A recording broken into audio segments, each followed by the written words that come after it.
아침 성경 일독 캠페인 이 정도는 알고 가자. 오늘 여러분 시편 43편부터 47편입니다. 그렇죠. 네. 42편부터 이제 2권으로 들어가거든요. 네. 다윗의 시 이제 앞부분 다윗의 시가 끝나고 오늘 읽을 부분은 고라자손의 시들입니다. 네. 이 고라자손이 누구냐면 역대상 보시면 몇 군데 나오거든요. 네. 레위 지파 중에 이제 그앗자손 중에서 보면 고라라는 사람이 있습니다. 이 사람들은 성전에서 찬양팀. 예, 찬양팀인 거죠. 예. 그러니까 찬양이 많이 남고. 그렇죠. 이 사람들이 이제 고라자손들이 부른 찬양들 혹은 지은 찬양들 이런 것들이 이제 시편들에 있는데요.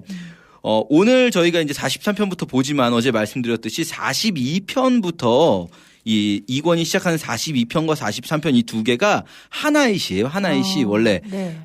말씀드린 적이 있는데 이제 제목이 없는 것만 봐도 43편이 제목이 없거든요. 그러네요. 42편에 제목이 있고 그것만 봐도 그렇고 이게 히브리어 기준으로는 원래 한 편으로 돼 있어요. 무엇보다 후렴구가 같아요. 이 노래에 후렴구가 있잖아요. 이 노래는 후렴구가 있어요. 그렇죠. 네. 내 영혼아 네가 어찌하여 낙심하며 어찌하여 내 속에서 불안해하는가. 너는 하나님께 소망을 두라. 그가 나타나 도우심으로 말미암아 내가 여전히 찬송하리로다. 이게 42편 5절에 있고요. 42편 11절에 있고요.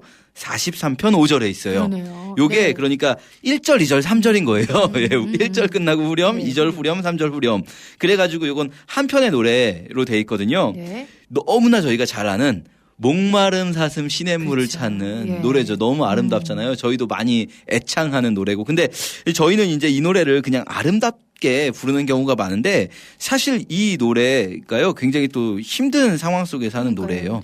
왜 이 목마른 사슴처럼 내 영혼이 막 갈급하냐면 목마른 사슴이 시냇물을 찾는 건 아름다운 상황이 아니에요. 사슴이 정말 막 목이 너무 말라가지고 물이 없으면 곧 죽을 것 같아가지고 막 물을 찾는 느낌이거든요.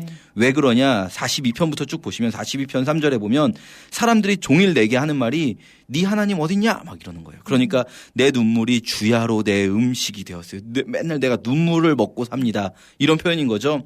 그러면서 예전을 생각해 보면 내가 전에 성의를 지키는 무리와 동행하여 기쁨과 감사의 소리를 내며 그들을 하나님의 집으로 인도하였더니 이렇게 성의를 지키는 무리 이런 사람들은 말하자면 경건한 사람들이에요. 내가 예전에 경건한 사람들과 함께 지내고 그리고 그들을 또 하나님의 집으로 인도했는데 지금은 이제 이 일을 기억하고 그 과거에 내가 하나님의 집에 그들을 인도했던 그 일을 기억하고 그것 때문에 내 마음이 더 상해요.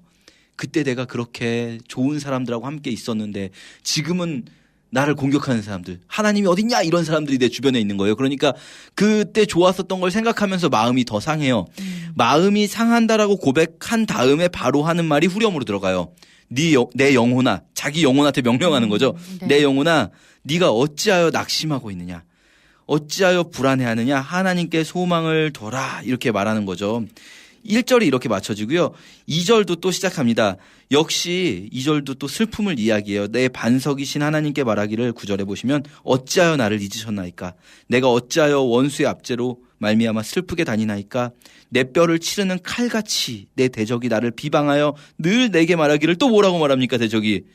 네 하나님이 어디 있느냐.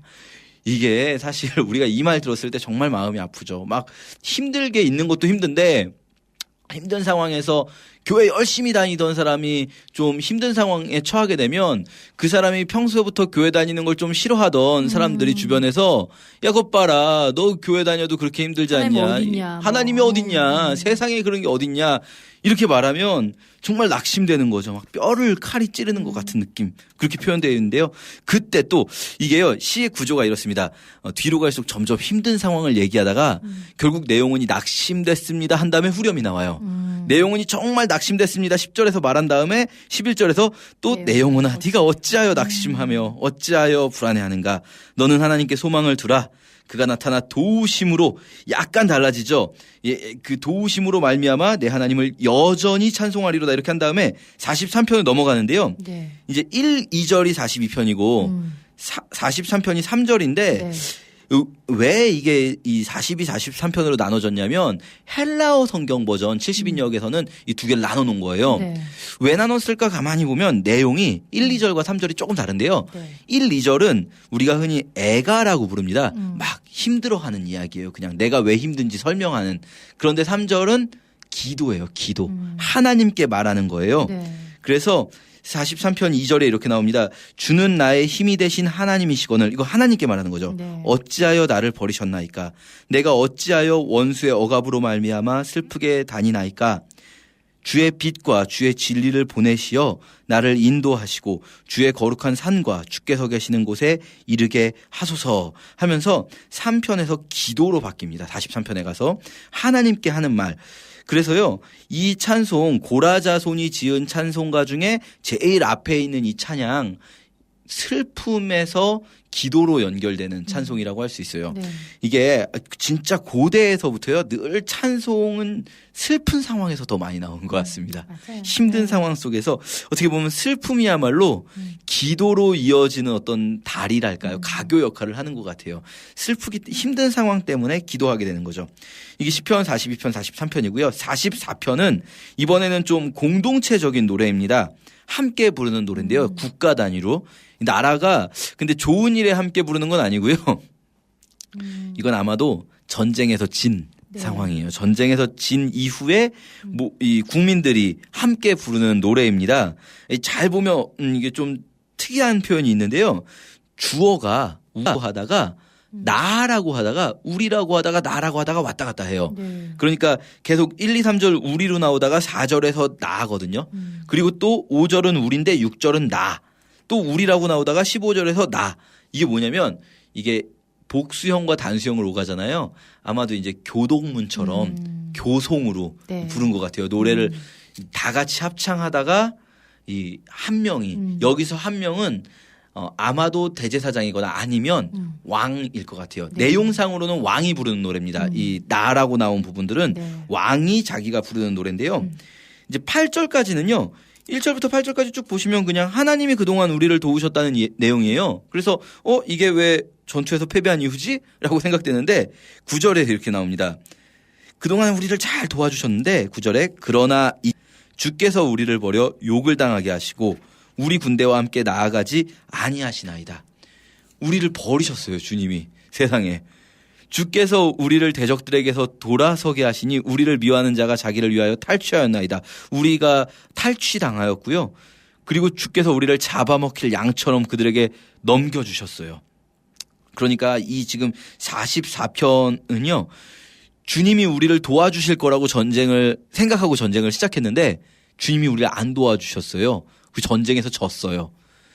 그런데 가만히 생각해 보면 이 뒷부분을 읽어보시면 우리가 뭘 잘못했는가? 우리가 잘못해서 졌으면 그럴 수 있지. 그런데 세상 일이 꼭 그렇지 않아요. 저희가 욥기에서 봤잖아요.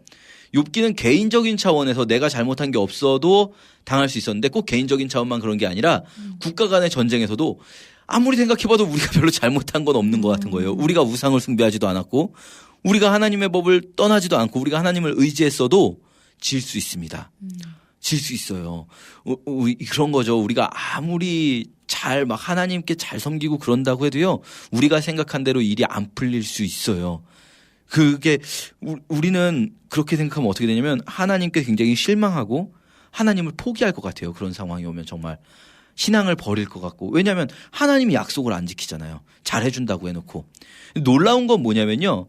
역사를 살펴보면 이게 성경의 이야기이건 아니면 교회사 속에 있는 여러 이야기이건 역사를 되짚어보면 하나님이 이렇게 약속을 안 지키신 것처럼 보이는 내가 아무 잘못도 없는데 핍박을 당할 때 많은 사람들이 하나님께 실망하기도 하지만 그 실망에서 그치지 않고 하나님을 포기하기보단 여기서 더 하나님께 매달리는 네. 한 차원 더 높은 신앙으로 나아가는 그런 어떤 계기가 될 수 있습니다. 이 결국 신앙이라는 건 뭐냐면 우리가 하나님을 잘 섬겼을 때 우리가 잘 된다가 아닐지라도 우리는 하나님께 할 거 다 잘했지만 하나님은 우리한테 좋은 걸 안 주셨을지라도 그리 아니하실지라도 감사하는 게 진짜 신앙이거든요. 제가 사실은 며칠 전에 어떤 집사님 뵀는데 그분이 그런 이야기를 하시는 거예요.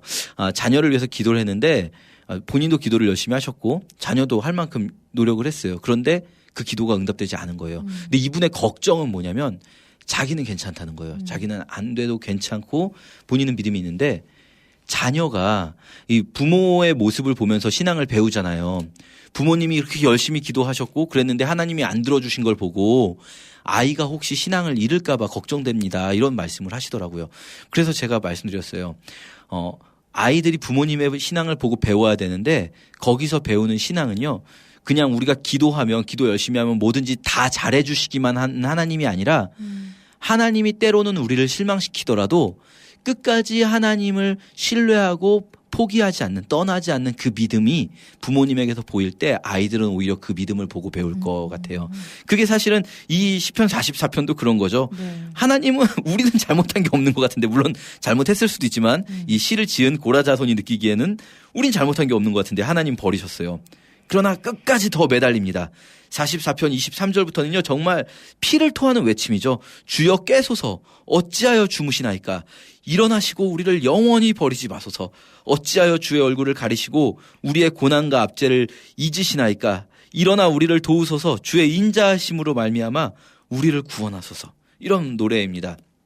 44편까지 좀 슬픈 노래인데 계속 42편, 43편, 44편 좀 슬픈 노래인데 네. 45편 제목부터가 좀 좋습니다. 사랑의 노래. 그렇죠. 예. 아, 이런 거라도 좀 있어줘야 저희가 너무 막 슬플 때만 노래하는 것 같은데 그렇지 않고요. 슬플 때나 기쁠 때나 언제나 노래하는데 사랑의 노래입니다. 이 왕을 찬양합니다. 왕을 막 칭찬해요. 1절부터 이렇게 시작합니다. 내 마음이 좋은 말로 왕을 지하여 지은 것을 말하리니 내 혀는 글솜씨가 뛰어난 서기관의 붓끝과 같도다. 이렇게 말하거든요. 이 말이 뭐냐면 이제 이 시를 지은 작사가가 고라 자손이겠죠. 이 작사가 레위인이 이렇게 말하는 거예요. 내가 왕을 위하여서 노래 한 곡조 지었는데 내가 글솜씨가 뛰어난 이 글쟁이처럼 한번 지어봤습니다. 이렇게 시작하는 거예요. 재밌는 표현이죠. 그러면서 2절부터 왕이 아름답고 그리고 하나님이 왕에게 영원히 복을 주시고 용사인 왕은 칼을 허리에 차고 영화와 위엄을 입으시고 왕은 진리와 온유와 공의를 위하여 위엄을 세우시고 막 이렇게 나오는데요. 읽다 보면 여러분 이런 느낌이 드실 수 있어요. 이게 왜 사랑의 노래지? 아니 왕을 막 높이는 노래예요. 네. 왕을 높이는 노래인데 이게 왜 사랑의 노래지? 읽다가 이거 놓치시면 안 되는데 놓치시면 안 돼야 되는 게 10절쯤부터 9절부터인데 정확히는 10절에서 명확히 드러나는데요. 이게 왜 사랑의 노래냐면요. 10절에 이렇게 나옵니다. 딸이여 듣고 보고 귀를 기울일지어다. 갑자기 딸에게 말해요. 듣고 보고 귀를 기울일지어다. 내 백성과 내 아버지의 집을 잊어버릴지어다. 여기서 딸은요. 이 시인의 딸이 아니라 누굴 말하는 걸까요? 누구한테 갑자기 네 백성, 이 여인에게 너희 백성과 너희 아버지의 집을 잊어버리라고 할까요? 시집가는 그렇죠. 왕의 결혼식에 부른 노래입니다. 바로 이거. 네. 왕의 결혼식에 이 왕을 막 높이고 칭찬하다가 또 이제 왕비가 될 여인에게 네 백성과 아버지 집을 잊고 그렇게 왕에게 이제 귀를 기울여 왕을 당신의 아버지처럼 당신의 왕의 백성을 당신의 백성처럼 혹시라도 이 딸이라고 나오는 왕비 될 사람이 이방인일더라도 이제는 그 백성을 잊고 이 왕의 나라에 오는 거죠. 그러면 왕이 내 아름다움을 사모할 이렇게 나오는데요. 이게 또 물론 아름다운 또 결혼식의 노래입니다. 왕이 어떠해야 되는지도 막 나오고 그런데 또 이제 이런 질문이 들 수 있어요. 굳이 이게 또 왜 성경에 있나? 그러니까. 이런 생각을 하실 수 있는데. 하나님을 높여야 되는데 왕을 막 칭송하는. 그렇죠. 그리고 네. 또 왕 결혼식에 굳이 또 그거를 그 결혼식 노래를 결혼식 축가거든요. 말하자면. 우리 뭐 찬송가에도 네. 보면은 뭐 결혼식 축가 결혼식 축가를 왜 굳이 시편에 있나 하는데 이 시가요. 신약에서 네. 어떻게 인용되냐면 네. 메시아적 시편의 가장 대표적인 시입니다. 이 왕을 네. 예수 그리스도로 보는 거죠. 왕은 아버지가 주신 하나님이 주신 왕권을 행사할 것이고요. 네. 그래서 진리와 공의로 온 세상을 다스릴 자입니다. 그 진리와 공의로 다스릴 그리스도를 섬기는 신부는요. 어떻게 해야 하냐면 자기 백성과 자기 아버지의 집을 잊고 이제는 오직 그 왕의 백성과 왕의 나라만을 사모해야 합니다. 이거 뭘까요? 이 신부가 누굴까요?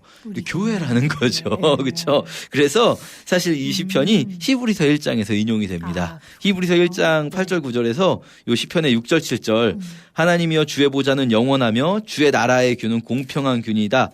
왕은 정의를 사랑하고 악을 미워하시니 그러므로 하나님 곧 왕의 하나님이 즐거움의 기름을 왕에게 부어 왕의 동료보다 뛰어나게 하셨나이다. 이렇게 나오면서 그리스도가 얼마나 위대한 왕이신가, 그리고 그 그리스도를 신랑으로 맞을 신부는 어떻게 준비해야 되는가. 내가 전에 살던 이제 세상을 그쵸, 세상을 잊고 내 백성과 내 아버지의 집을 잊고 왕을 바라보게 되는 겁니다. 네. 그렇게 이제 45편 있고요. 46편에서는 이제 창조의 신앙을 가지고 또 47편은 하나님의 왕권을 노래하는 노래들인데요. 우리가 오늘 이렇게 47편까지 읽었으면 좋겠습니다. 네. 자, 10편, 43편, 47편까지 읽으신 오늘 분량입니다. 잘 읽으시고요. 읽었을 출석 체크 남겨주시기 바랍니다. 전 여기서 인사드릴게요. 고맙습니다. 감사합니다.